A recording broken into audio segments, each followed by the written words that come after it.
Donald Trump দ্বিতীয় মেয়াদে যুক্তরাষ্ট্রের প্রেসিডেন্ট হওয়ার পর থেকেই জাতিসংঘের সঙ্গে দেশটির সম্পর্ক আরও উত্তপ্ত হয়ে উঠেছে। সম্প্রতি যুক্তরাষ্ট্র ৬৬টি আন্তর্জাতিক সংস্থা ও চুক্তি থেকে নিজেদের প্রত্যাহার করার ঘোষণা দেয়। এর মধ্যে অর্ধেকের বেশি জাতিসংঘের সঙ্গে যুক্ত প্রতিষ্ঠান। এই সিদ্ধান্তের পর জাতিসংঘ কড়া ভাষায় ট্রাম্প প্রশাসনকে সতর্ক করেছে। জাতিসংঘ স্পষ্ট করে জানিয়েছে, জাতিসংঘের চাঁদা দেওয়া কোনো দয়া বা ইচ্ছার বিষয় নয়। এটি সদস্য রাষ্ট্র হিসেবে যুক্তরাষ্ট্রের আইনি বাধ্যবাধকতা। জাতিসংঘ মহাসচিব অ্যান্তোনিও গুতেরেসের মুখপাত্র স্টিফেন দুজারিক বলেন, জাতিসংঘ সনদ অনুযায়ী প্রত্যেক দেশকে নির্ধারিত অর্থ পরিশোধ করতেই হবে। যুক্তরাষ্ট্র এর বাইরে নয়।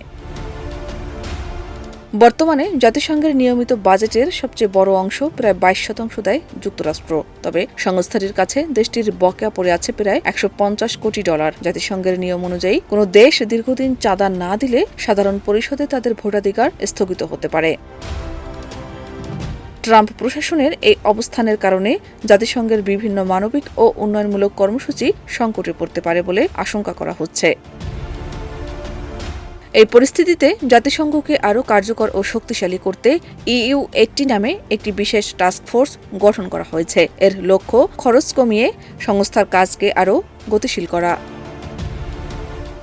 শাহনাজ পারভীন, দেশ রূপান্তর।